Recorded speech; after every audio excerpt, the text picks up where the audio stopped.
काफी रात हो चुकी थी और कुणाल अकेले ही ऑफिस से घर वापस आ रहा था। रास्ते में उसे कोई ऑटो, कोई बस दिखाई नहीं दे रही थी। कुणाल बस चलता जा रहा था, पर उसका घर अभी भी काफी दूर था। थोड़ी दूर चलने के बाद जब कुणाल एक सुनसान सड़क से गुजर रहा था, तो उसे कुछ भी ठीक नहीं लग रहा था। उसे बार बार ऐसा लग रहा था कि कोई उसके पीछे चल रहा है।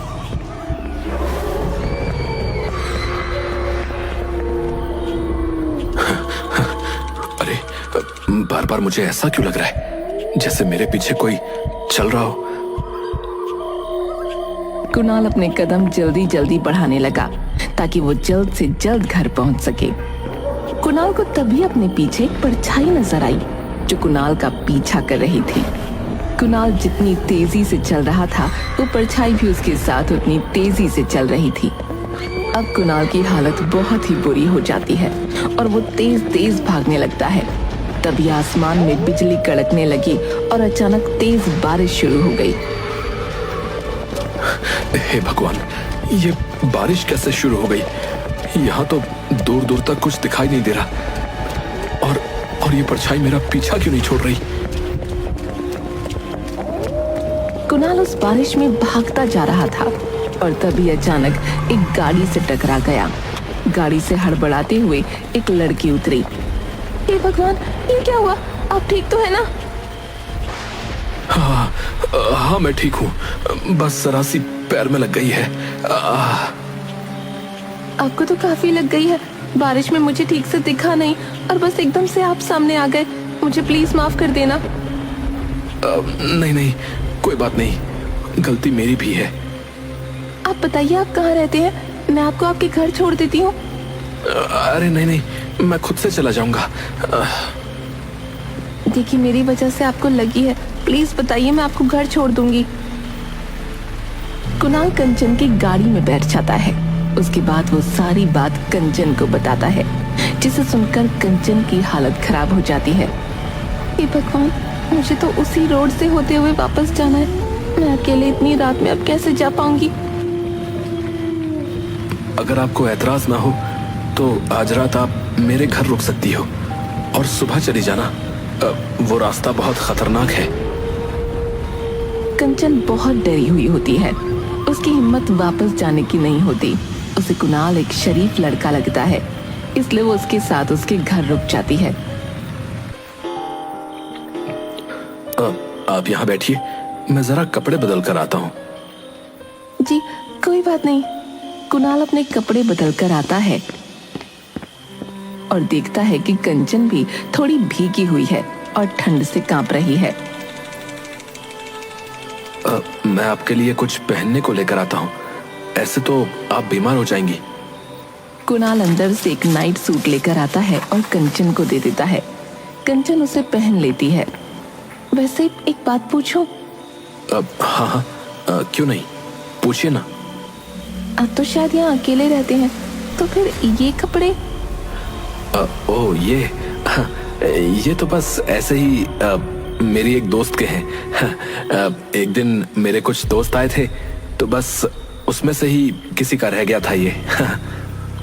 अच्छा। रात को कुणाल और कंचन अलग अलग कमरे में सो जाते हैं। कुणाल जब गहरी नींद में होता है तो अचानक उसकी चादर कोई खींच देता है। कुणाल हड़बड़ा कर उठ जाता है।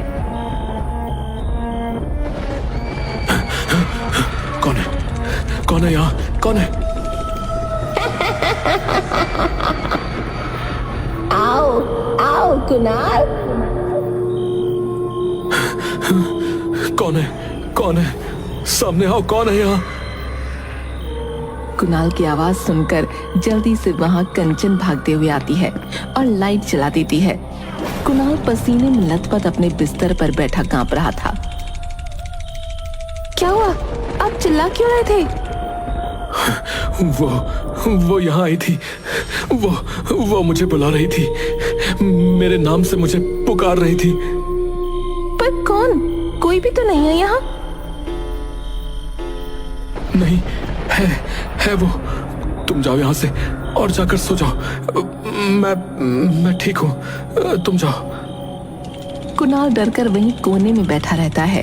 कंचन के जाने के बाद कुणाल की नजर फर्श पर पड़ती है, जिसे देखकर उसके होश उड़ जाते हैं। फर्श पर उल्टे पैरों के निशान होते हैं। हे भगवान, ये कैसे हो सकता है? नहीं, ये सच नहीं है। ऐसा नहीं हो सकता। मैं ये किसको घर ले आया? मैं अब क्या करूं?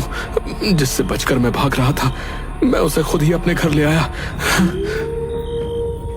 कुणाल जल्दी से अपना फोन ढूंढने लगता है और अपने दोस्त को फोन मिलाता है, पर उसका फोन ही नहीं लगता।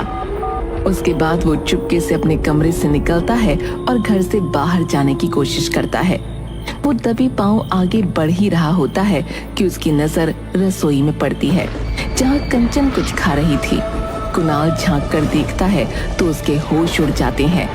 कंचन बिल्ली के बच्चे को खा रही थी। हर तरफ खून फैला था। ये देखकर कुणाल वहीं का वहीं खड़ा रह जाता है और जैसे ही वो अपने पैरों को वहां से हिलाने की कोशिश करता है, तभी कंचन खून से लथपथ मुंह लेकर पीछे मुंडी घुमाती है। आ गए तुम?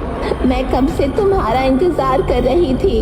देखो ना, मुझे कितनी भूख लग रही थी और खाने को कुछ भी नहीं था। तो तुमने ये बिल्ली यहाँ बैठकर दूध पी रही थी। मुझे गुस्सा आ गया और मैंने इसे ही पकड़कर खा लिया। हे भगवान, आखिर कौन हो तुम? क्यों मेरे घर आई हो? मैंने तुम्हारा क्या बिगाड़ा है? तुमने मुझे नहीं पहचाना कन्नू? तुम भूल गए मुझे? कन्नू? इस नाम से तो मुझे बस प्रिया बुलाती थी।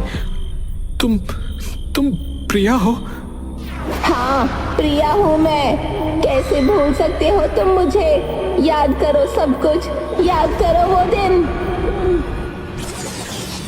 क्या हुआ प्रिया? तुम इतने गुस्से में क्यों? प्लीज एक बार मेरी बात तो सुनो। नहीं सुननी मुझे तुम्हारी कोई बात। तुम कभी मेरी कोई बात सुनते हो क्या? अच्छा बाबा, अब से मैं तुम्हारी सारी बातें सुनूंगा और मानूंगा भी। देखो, मैं यहीं बैठा हूँ और आज बस तुम्हारी ही सुनूंगा। देखो, मेरी शादी होने वाली है, इसलिए अब मैं तुमसे बात नहीं कर सकती हूँ। देखो, ये सब बेकार की बात है प्रिया। मैं तुमसे ही शादी करूंगा और अभी मेरी बड़ी बहन से पहले मेरी शादी नहीं हो सकती। तो मैं क्या करूं? उस कलूटी अपाहिज के चक्कर में क्या मैं जिंदगी भर बैठी रहूं? प्रिया, बस करो। तुम्हारी हिम्मत कैसे हुई ये सब बोलने की? हाँ, वो तो है ही मनहूस। मैं जा रही हूँ अभी के अभी, और दोबारा मुझे अपनी शक्ल मत दिखाना। हाँ जाओ, और मैं मर जाऊंगा पर कभी वापस नहीं आऊंगा। तुम तो चली गई थी ना मुझे छोड़कर? हाँ, गई थी और रोड पर बारिश में खड़ी तुम्हारा इंतजार करती रही कि शायद तुम आओगे, पर नहीं, घंटों हो गए तुम नहीं आए। फिर मैंने उसी सड़क पर एक ट्रक के आगे आकर अपनी जान दे दी। क्या कह रही हो तुम? तुम्हारी वजह से मेरी मौत हुई है। मैं तब से उस सड़क पर आत्मा बनकर भटक रही हूँ। अब मैं तुझे नहीं छोड़ूंगी, तुझे भी अब मरना होगा। नहीं। कुणाल वहां से अपनी जान बचाकर भागता है और जैसे ही वो दरवाजे तक पहुंचता है, वैसे ही दरवाजा अपने आप बंद हो जाता है। कुणाल इधर उधर भागने लगता है, पर चारों तरफ से सारे खिड़की दरवाजे बंद हो जाते हैं। कुणाल कहीं से भी बाहर नहीं जा पा रहा होता। उसे समझ नहीं आता कि अब वो करे तो क्या करे। अब मैं तुझे यहाँ से जिंदा नहीं जाने दूंगी। कोई दरवाजा खोलो, कोई खोलो दरवाजा, बचाओ मुझे, प्लीज, कोई मुझे बचाओ। बाहर से कोई दरवाजा नहीं खोलता और कंचन कुणाल की तरफ बढ़ती चली आ रही होती है। कुणाल उसके आगे हाथ जोड़ता है। मुझे छोड़ दो प्रिया, मेरी बात तो सुनो, मुझे छोड़ दो। प्रिया के सर पर खून सवार होता है। वो कुणाल की गर्दन पकड़ने ही वाली होती है कि तभी कुणाल वहां पर रखा फूलदान उसके सर पर दे मारता है। कंचन वहीं गिर जाती है और बेहोश हो जाती है। मुझे जल्दी कुछ करना होगा, पर मैं क्या करूं? कुणाल बाहर भागने का सोचता है, पर फिर अचानक उसका ध्यान कंचन के बैग पर पड़ता है। कुणाल बैग खोलकर उसमें उसका सामान देखने लगता है। उसमें कंचन की एक फोटो मिलती है। उस फोटो में कंचन और प्रिया साथ में खड़े होते हैं। अब ये क्या है? कंचन और प्रिया एक दूसरे को जानते हैं और ये पीछे तो राहुल खड़ा है। हेलो राहुल, मैं कुणाल बोल रहा हूँ। हम सेम कॉलेज में थे, याद है? साथ में फुटबॉल खेलते थे, याद है? अरे कुणाल, कैसे हो? कैसे याद किया इस वक्त? तुम कंचन को कैसे जानते हो? भाई, उस लड़की का नाम मत ले। अरे पर ऐसा क्या हुआ है? भाई प्लीज, मैं अभी फोन रखता हूँ। प्लीज भाई, मुझे तुम्हारी बहुत जरूरत है। एक बार मेरी बात तो सुनो। वो मेरे घर इस वक्त बेहोश पड़ी है। मैं जल्दी तुम्हारे घर आ रहा हूँ, पर उसे तब तक उठने मत देना।